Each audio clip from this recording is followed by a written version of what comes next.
नहमदुहु व नुसल्ली अला रसूलिहिल करीम अम्मा बाद फ़ौज़ बिल्लाहि मिनश शैतानिर रजीम बिस्मिल्लाहिर रहमानिर रहीम रब्बिश्रह ली सदरी व यस्सिर ली अमरी वहलुल उक़दतम मिन लिसानी यफ़क़हू क़ौली रब्बी ज़िदनी इल्मा। अस्सलामु अलैकुम व रहमतुल्लाहि व बरकातुहू। आज जिस टॉपिक पर हम बात करेंगे वो है इंसान का किरदार कुरान की रोशनी में।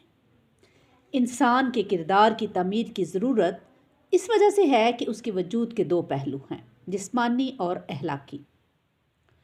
यूँ तो अल्लाह ताला ने हर इंसान को अपनी जगह एक मुकम्मल अकाई बनाया है, लेकिन उसके साथ उसे एक बड़ी अकाई यानी इंसानियत का हिस्सा भी बनाया है। वो एक घराने में पैदा होता है, उस फैमिली उस सोसाइटी का हिस्सा भी होता है। रोज़मर्रा ज़िंदगी में उसका वास्ता दूसरे लोगों से, घर में और घर से बाहर मुख्तलिफ मामलात में मुसलसल पड़ता है, जैसे कि ख़ानदानी, समाजी और माशी मामलात वगैरह में। इंसान के खुद अपनी भलाई के लिए और दूसरे इंसानों की भलाई के लिए भी अल्लाह ताला ने कुरान पाक में अखलाकियात और दीगर मामलात पर बुनियादी और वाज़ेह हदायत दी हैं, जिन पर अमल करना इनफरादी और इज्तिमाई ज़िंदगी को खुशगवार बनाने के लिए ज़रूरी है। दूसरे इंसानों के साथ ज़िंदगी गुजारने के लिए अल्लाह ताला ने हर इंसान की आज़ादी, दूसरों पर उसके हकूक़ और ख़ुद उस पर दूसरों के हकूक़ का ख्याल रखा है। अल्लाह ताला की हिकमत के दायरे में सब रिश्ते, ताल्लुकात, सब मामलात जो हैं वो आते हैं। अल्लाह ताला ने इंसान को अशरफुल महलूकात बनाया, उसको ज़हन दिया और कुव्वत फ़ैसला की आज़ादी दी, मगर उसके लिए अल्लाह ताला ने हदूद भी मुकर्रर कर दी हैं, जिनके अंदर रहना सबके लिए और ख़ुद उसके लिए बहुत ज़रूरी है।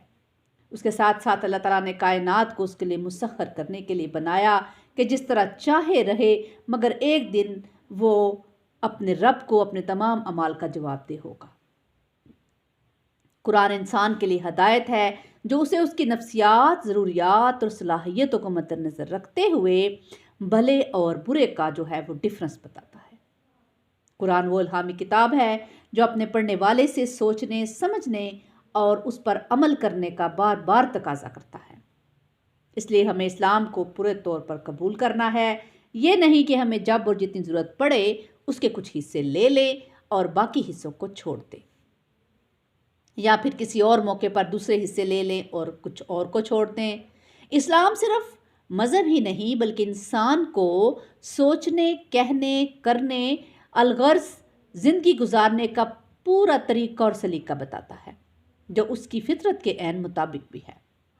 आज हर इंसान की आज़ादी का सवाल उठाया जा रहा है और उसके हकूक़ का गाना गाया जा रहा है, मगर खुद उसकी ज़िम्मेदारियों और फ़राइज़ का कोई ज़िक्र नहीं है और ना ही दूसरे इंसान की आज़ादी का भी ज़िक्र है।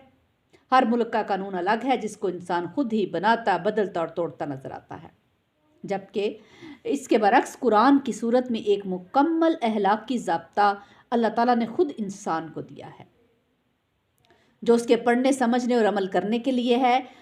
इसी तरह से जो लोग अमल नहीं करते और जिस तरह आजकल लोग ज़हनी हलफशार में, डिप्रेशन में मुब्तला हैं, उसकी वजह यह है कि कोई किसी अखलाकी ज़ाब्ते का पाबंद नहीं है और सब इंडिविजुअली और इज्तिमाई तौर पर एक दूसरे के साथ ज़्यादतियाँ, नाइंसाफ़ी और जुल्म कर रहे हैं। हर एक अपने राइट्स क्लेम करता है, अपने फ़राइज़ की अदायगी पर उसकी तवज्जो नहीं होती।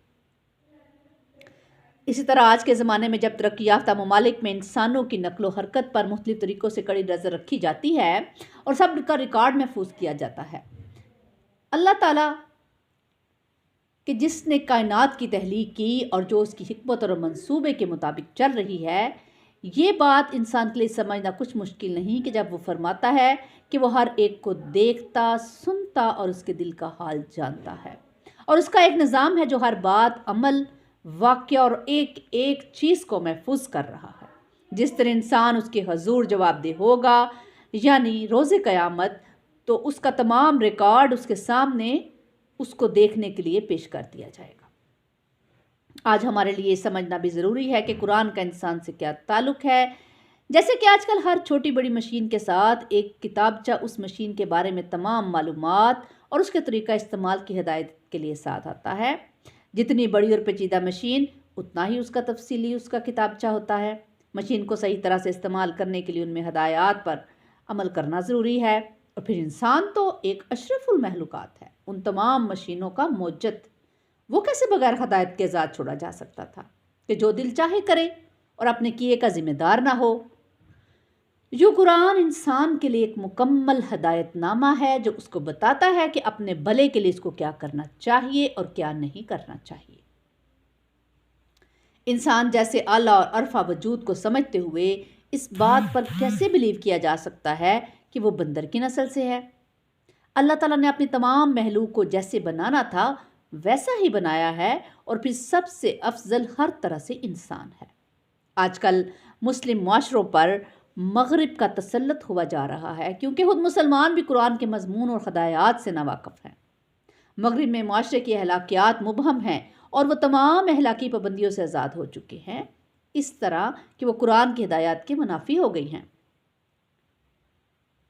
اسی طرح ہر انسان کو اپنا کردار قرآن کی روشنی میں دیکھنا ہے، اور وقت کا تقاضا بھی ہے کہ اب ہر طرف اسلام اور مسلمانوں کے خلاف جو مخاذ بنا ہوا ہے اور ہم مسلمان حیران اور پریشان ہیں کہ ہمارے ساتھ یہ کیا ہو رہا ہے، ہمیں خود اپنی طرف دیکھنا ہے اور اپنے بچوں کو دکھانا ہے کہ قرآن ہم سے کیا کہتا ہے۔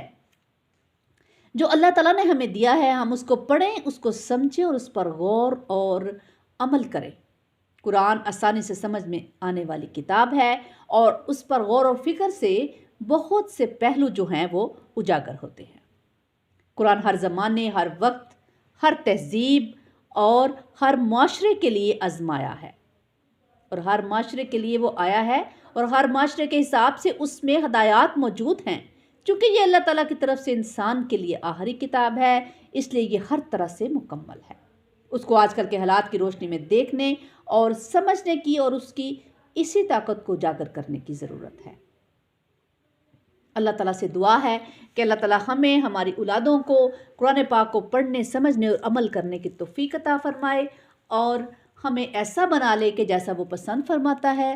ربنا تقبل منا انک انت السمیع العلیم وتب علینا انک انت التواب الرحیم۔ سبحان ربک رب العزۃ عما یصفون وسلام علی المرسلین والحمد للہ رب العالمین۔